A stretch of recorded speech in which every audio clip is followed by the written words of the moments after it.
and John loved Colorado. It changed his life. He had the ability to put into words, I think, things that we all felt.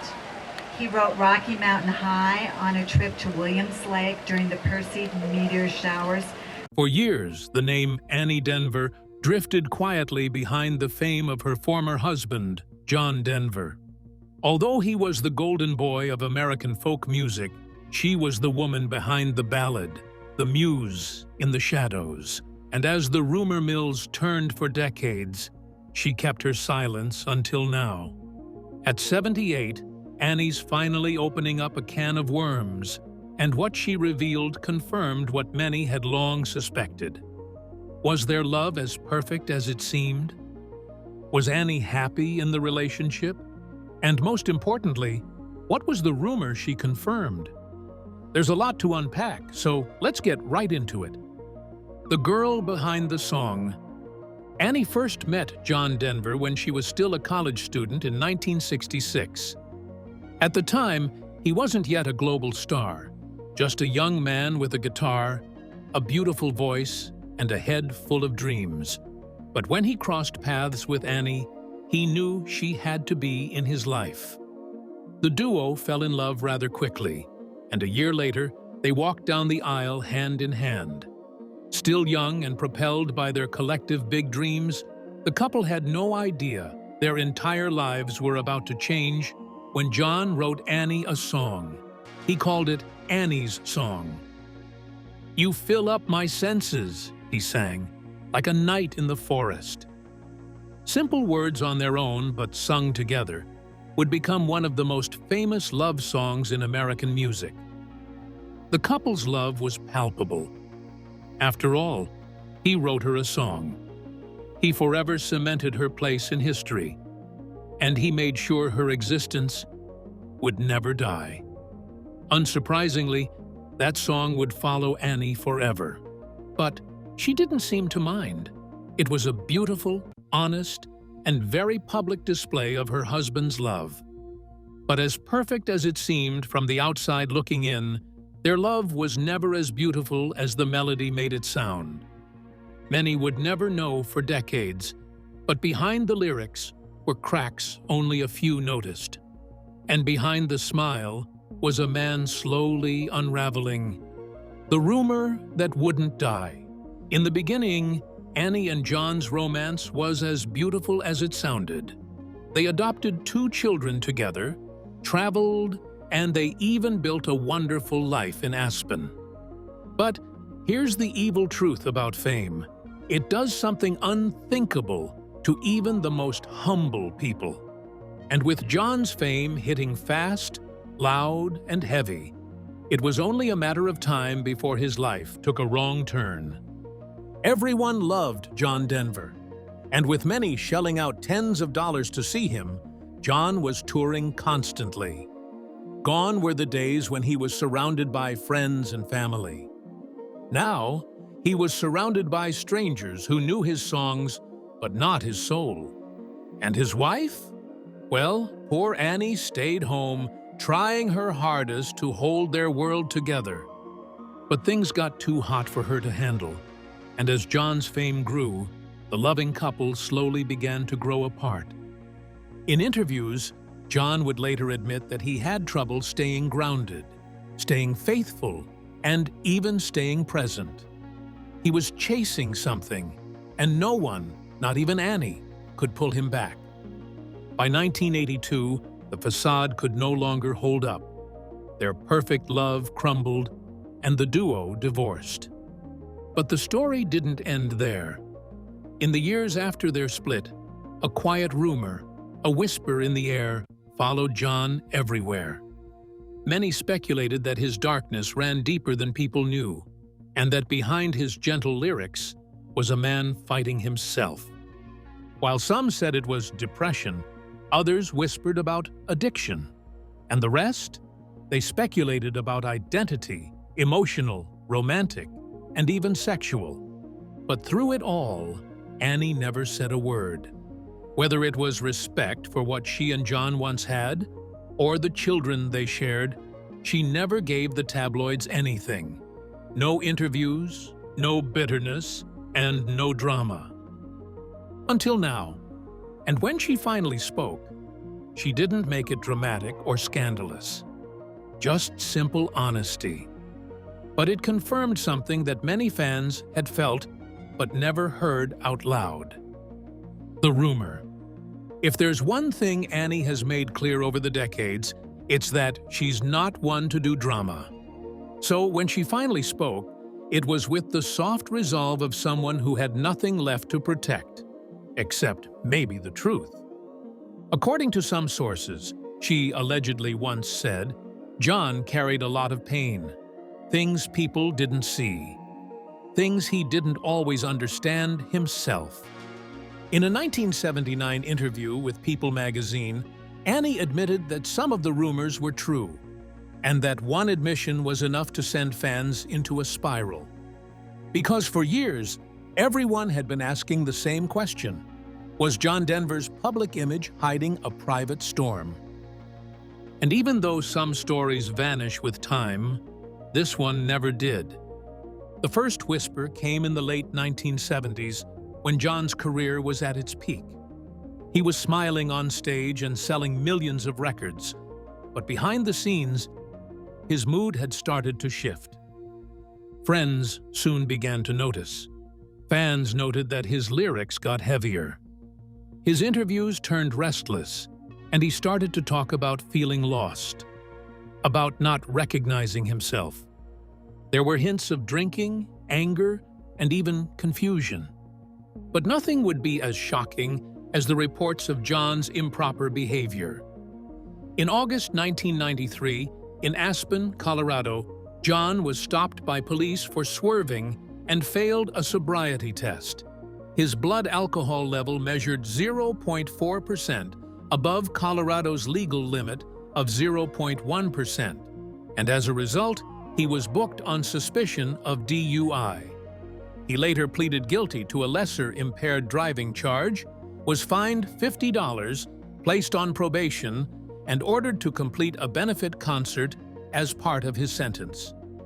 But only a year later, while still on probation, John crashed his Porsche into a tree in Aspen.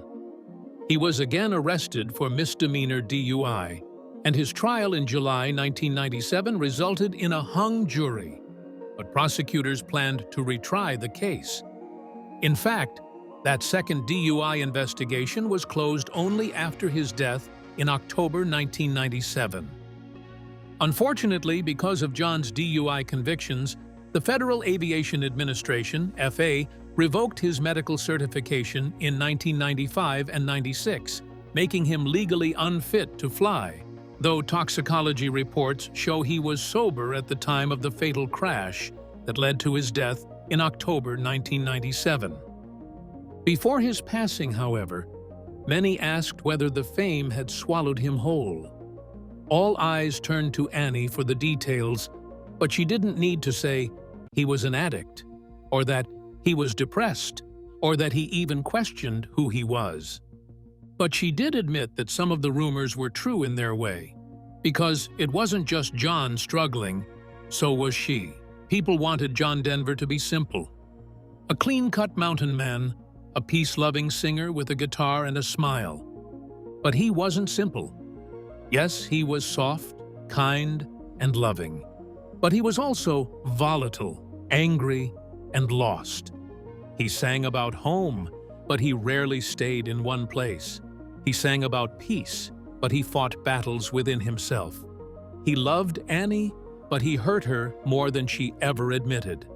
And now, at 78, Annie was saying what fans had always suspected, that the man behind the songs was more fragile than anyone knew, that the love in Annie's song was real, but so was the pain that followed, the truth behind Annie's song. The Denver couple started like a dream. A boy with a guitar and a girl with soft eyes and steadier feet.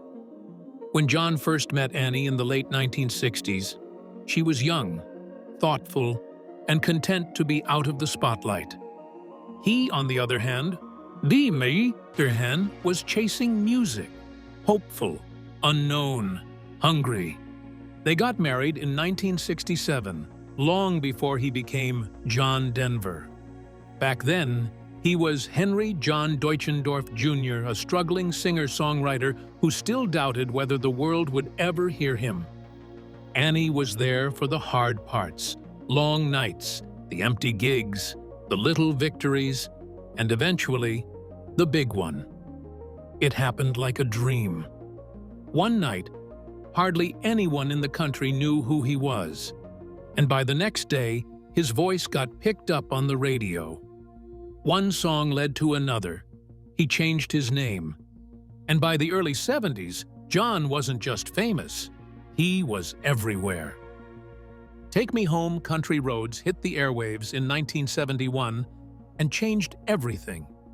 The lyrics, the melody, the nostalgia, it was all too good not to catch on fire. He followed it with Rocky Mountain High, Sunshine on My Shoulders, and of course, the one that bore her name, Annie's Song. By 1974, Annie's Song had reached #1 on the Billboard Hot 100. Interestingly, he shared that he'd written the song in 10 minutes on a ski lift in Aspen after a fight with Annie. The air was cold, the mountains still, and as he looked around, he felt something crack open. Was it love? No, it was desperation, longing. A plea. It became the biggest song of his life. But what fans didn't know, what Annie never said out loud at the time, was that the song came at a tipping point. Because it wasn't the beginning of their love story, but the beginning of its unraveling. Fabulous, fame in the quiet cracks. While John soared, Annie stayed behind. She decorated their Aspen home, cooked, cleaned, and raised the 2 children they adopted. She kept the chaos away from the door. And she waited. Waited for him to come home from tour, from the studio, from the cameras, and the women and the world. But the man who walked back in wasn't the one she married. Fame, for some people, magnifies who they already are. For John, it made him more restless, more volatile. He was adored on stage as kind, funny, and warm. But off stage, when the lights and flashes were turned off, he became unpredictable. He struggled with control, with anger, and ultimately with the pressure of being everything to everyone. He started drinking more. He became distant, cold. According to his own words in interviews and his 1994 autobiography, Take Me Home, he didn't always like who he was becoming. He admitted to feeling powerless in the marriage. He confessed to moments of rage. At one point, he described cutting their bed in half with a chainsaw. In another, he said he had nearly choked Annie out of frustration. By this time, their relationship had graduated from emotional distance to pain and real damage. By 1982, the marriage was officially over. But emotionally, it had ended long before. John's temper, his alleged affairs, and his ego all took their toll. And even though Annie never spoke publicly, never wrote a tell-all, didn't take interviews or seek pity, she retreated. She raised her children quietly, rebuilt her life, and never remarried. John, on the other hand, kept spiraling. After the divorce, he remarried briefly to Cassandra Delaney, an Australian actress and singer-songwriter. They met when he was touring Australia in the mid-80s. She was performing in a Sydney bar. He was captivated. And later that year, they married in Aspen. But the relationship was rocky, and they welcomed one daughter, Jessie Bell, in May 1989. Just like with his first marriage to Annie, the family seemed happy at first, but things soon began to unravel. John filed for divorce in late 1991, citing irretrievable breakdown. Court papers requested joint custody. At one point, he asked for a restraining order to bar Cassandra from entering his home during the separation. Their divorce was finalized 2 years later in '93. Although he never spoke about Annie bitterly, John's autobiography captures his bitterness towards Cassandra. He said openly that Cassandra made a fool of me from one end of the valley to the other. He expressed regret over that period, and even though there aren't any records of violence, the marriage boiled with tension, suspicion, and public scrutiny.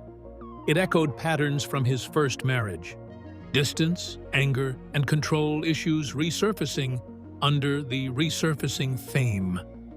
Meanwhile, Annie stayed silent. She never disparaged him, and even when fans would speculate about Cassandra too, she remained out of the headlines. The divorce fueled questions. Had he repeated mistakes with a younger woman? Was he trying to reclaim love or escape guilt? Cassandra vanished from the media thereafter. Today, few pictures exist of her post-Colorado. Their daughter Jessie Bell was raised in part by Denver before his death and later kept out of the spotlight. Annie's children, Zachary and Anna Kate, lived with their mother and stayed private. In all, John's love life revealed cycles: intense devotion followed by collapse. Annie watched, distanced herself, and in the end, John paid the public price. In those years, the headlines changed. The folk hero with the boyish smile was now being arrested for drunk driving, and also for allegedly assaulting Cassandra, although no charges were filed. The man who once sang about peace, nature, and harmony was fighting private battles he couldn't seem to win. Through it all, Annie's song kept playing. It played on radios, in wedding halls, and movie soundtracks. It even became one of the most iconic love songs of the century. But to Annie, it kind of felt like something else. To her, it was a memory, a wound, and a reminder. Just imagine hearing the most intimate, vulnerable moment of your relationship played on loop for decades. Keep in mind that the song was written in the heat of reconciliation, long before the betrayal, and it still held the world captive, even after the love behind it had died. But Annie never asked him to stop singing it. She never sued him, never even shared the deepest, darkest parts of their relationship for the world to pick apart. But she lived with the echo of it. Every line reminded her of who he was and who he couldn't stay. The plane crash. On October 12, 1997, John got into a small experimental aircraft, Rutan Long EZ, off the coast of California. He was flying solo, and unfortunately, the plane crashed into the Pacific Ocean near Monterey Bay. He was only 53. Investigations soon revealed that John had recently lost his pilot's license due to prior DUIs, but had been flying anyway. However, the crash was ruled an accident because the main issue had been that the fuel selector handle was in an awkward position, and he likely couldn't reach it without losing control of the plane. Some other sources state that the craft was low on fuel, and he probably forgot to fill it. John died on impact. There was no farewell tour, goodbye letter, or anything. It was just the ocean and wreckage and shock. At his public memorial service in Aspen, fans gathered by the thousands. Garth Brooks, Emmylou Harris, and other country folk legends paid tribute. But Annie didn't speak. She stood quietly in the crowd, possibly weeping. And even as the world mourned a star, she mourned the man behind the facade, because beyond the terrible life choices was a man who was deeply committed to impactful causes. John's activism and public persona. John wasn't just a troubadour on stage. He was committed to causes that few stars embraced in the 1970s and 80s. In 1976, he co-founded the WinStar Foundation, a nature conservancy and environmental education center on a 1,000-acre property in Snowmass, Colorado. The goal was bold: sustainable living, ecological research, and a holistic human relationship with nature. Workshops, seminars, and thinkers like Buckminster Fuller would gather there. His voice mattered beyond music. Around the same time, he launched Plant It 2020, a global tree planting campaign. The first year saw nearly 100,000 indigenous trees planted worldwide. John wasn't only singing about nature's beauty, he genuinely saw the environment not as an issue, but a sacred trust. In 1985, he went on to testify before the U.S. Senate, urging wilderness protection. He backed the Colorado Wilderness Act, which protected over 1 million acres of wild lands. Later, he opposed drilling in the Arctic Refuge, writing letters and rallying public opposition. He stood against hunger, joined the Hunger Project, and served on boards like Friends of the Earth and the Cousteau Society. He even won awards such as Reagan's World Without Hunger Award, NASA's Public Service Medal, and JC's Top 10 Outstanding Men. And the best part? He wasn't doing all of these to chase civic credit. He truly believed in action. That activism shaped the public image.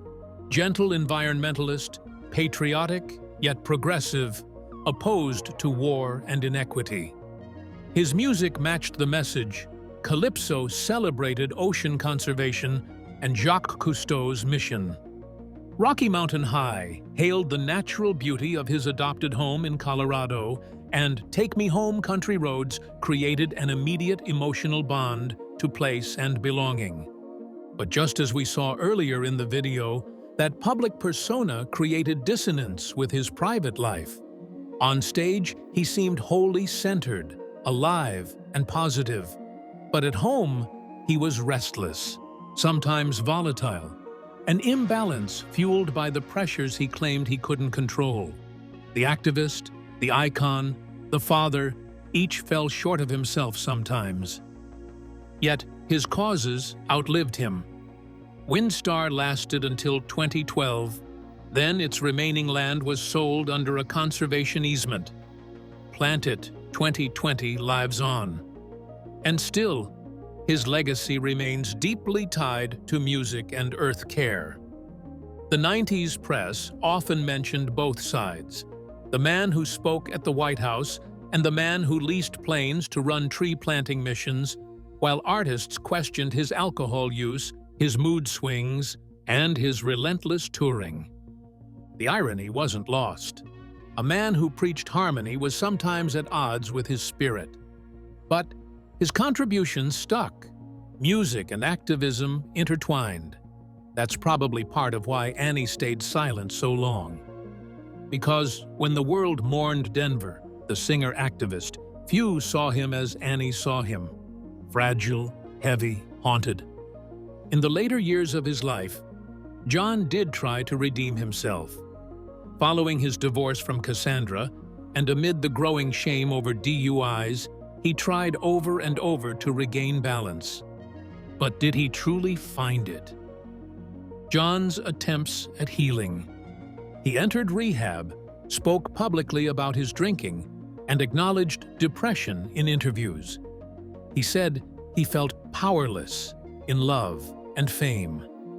His 1994 autobiography, Take Me Home, came as a kind of confession. In it, he wrote about rage, remorse, and truth, in those pages that were raw and unfiltered. So unfiltered that he couldn't hide from himself anymore. He also returned to activism as therapy. He poured energy into causes again, perhaps seeking redemption through purpose. Windstar echoed that healing intent. In interviews, he spoke about Annie with tenderness, saying losing her was his greatest regret, that Annie's song was the emotional core of his art. He said he hoped to be remembered simply as Annie's husband and their children's father. That clarity felt earned only through failure. He reportedly tried therapy, attended classes, and sought forgiveness both publicly and privately. He toured less in the mid-90s. He made documentary appearances, did small benefit concerts on hunger and the environment. He spoke before Congress on the planetary crisis, supported LGBT rights, and opposed Amendment 2 in Colorado.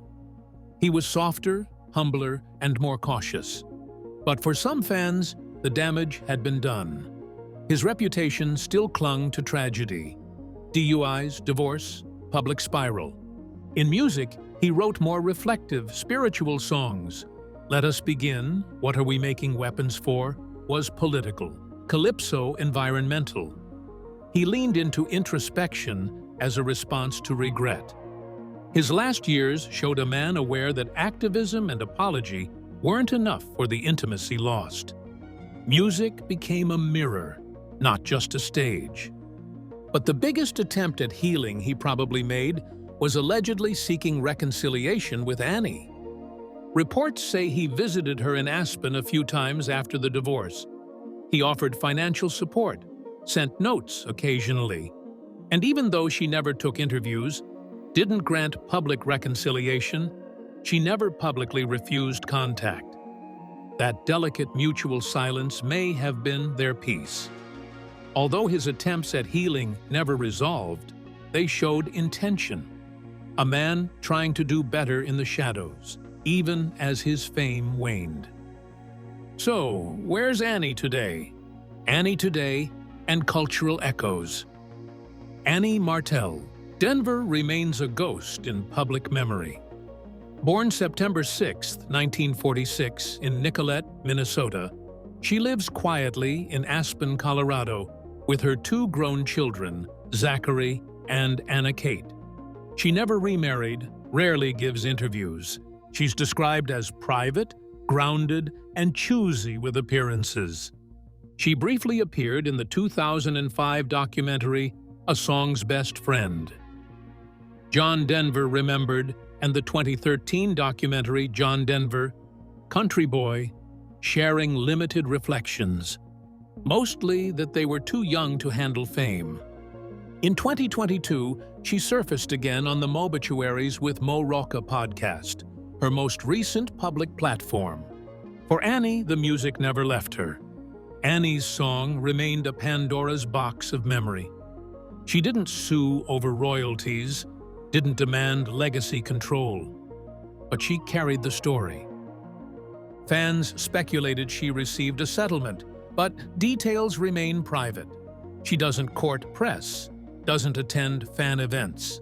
Her voice came only a few times, in calmly narrated videos, where she said things had changed, truths needed clarity, and love can cut deeper than fame. Today, fans approach her legacy gently. Commenters online say they feel the sadness behind Rocky Mountain High in new ways, or they hear regret between lines of Take Me Home, Country Roads. Social media threads responded to her video with messages like, "Finally, a full picture. I love the songs even more now," and "I respect both of them deeply." Even news outlets called it a quiet revelation, noting no drama, just peace. Cultural echoes continue. Annie's song features in wedding compilations, and now sometimes in tribute ads, memory reels. Take Me Home, Country Roads is the official song of West Virginia, still sung at sporting events. Documentaries revisit John's life with more nuance, emphasizing environmental activism alongside personal flaws. Annie's silence became her strength. Her final words didn't erase the beauty of his music. They made it more honest. She handed fans permission to grieve the man and celebrate the songs separately, to respect the man behind the music, and see the woman who lived with the weight of both. She lives now as the woman who let his songs speak, and when she spoke, she gave context. That quiet is her legacy. And speaking of legacy, John left so much of it behind. His family, activism, and even the friends who had only the loveliest things to say about him upon his passing. One of the guys. Before the fame and the fragile love story, John was one of the guys. His bandmates remember him not as a legend, but as a friend who wanted to be part of the fun. One crew bassist recalled road trips where John laughed louder than anyone, tried out cribs in German hotels, spilled beer playing cribbage, then stormed out when he lost, ripping a $5 bill in half and tossing it at the table. The next morning, he played cribbage again like nothing had happened and bragged when he won. He was known to challenge singers with long notes during rehearsals. Mid-song, he'd hold a single note forever. His voice was like a dare. His bandmate said he holds the note as long as he can, throwing down the gauntlet to see if I could hold it longer. They did that nightly on Eagle and the Hawk. They also remember how proud he was of his band. He treated the crew well, not like a star above them, but like a teammate. He'd hang with them after shows, joke around, play Spanish-style country roads on karaoke nights. One musician from Puerto Rico said John joined in, sang it in Spanish, and laughed until tears welled up in his eyes. He had a sense of humor. Competitive, yes. Perfectionist, sure. But generous. His touring friends said he'd care about them, ask about family, and listen. He was someone who could be thoughtful one moment, unpredictable the next. Family and friends reflect on his warmth and contradictions. A friend at his memorial described him as a pure soul and loving heart who wanted peace and beauty in an ugly world. They saw a man torn between poetic idealism and personal struggle. Board members of Windstar and environmental collaborators remember him as driven, not just singing about nature, living it. The tree planting campaign and wilderness protection speeches sprang from genuine conviction, not image. But those same people witnessed his fatigue, his drinking, his low moments. Longtime collaborators like Bill Danoff, who co-wrote Country Roads, recall John as shy and haunted at times. And while behind closed doors, he could be sweet, silent, reserved. On stage, he was alive and commanding. A Reddit user summarizing fans' memories said, "He wrote songs about nature, and simple but complex feelings made millions feel homesick about somewhere they'd never been." And another remembered John as a musician who was not perfect, but innately decent. In 1997, at a charity gala for cystic fibrosis, John performed "Thank God I'm a Country Boy" from the dugout at a baseball game. He invited local artists to jam with him backstage, spotlighting community over stardom. A friend said that night felt like the pure John Denver he wanted to be remembered as. Warm, generous, and joyful. But just days later, he was gone. That duality, the showman loved by millions and the private man wrestling with grief, showed in every song, every interview, every tense moment with his bandmates. That's the fuller picture. The man who sang Country Roads, reached for the sky, writing Annie's Song, founded Windstar to heal the earth, and in private, contended with anxiety, rage, and public failure. Crew recall him stepping out alone after shows, calling his mother from hotel rooms. Friends watched him withdraw, beat himself up over mistakes, retreat into silence. And then there's Annie's perspective. She stayed silent while others dissected him. But his bandmates, crew, and friends were the ones who witnessed the pull between brightness and shadow. They saw the jokes and the long notes, the perfect performance, and the private tremble. What's your favorite John Denver song? Tell us why in the comments. Thanks for watching. Please leave a like and subscribe to the channel so you're notified whenever we upload a new video.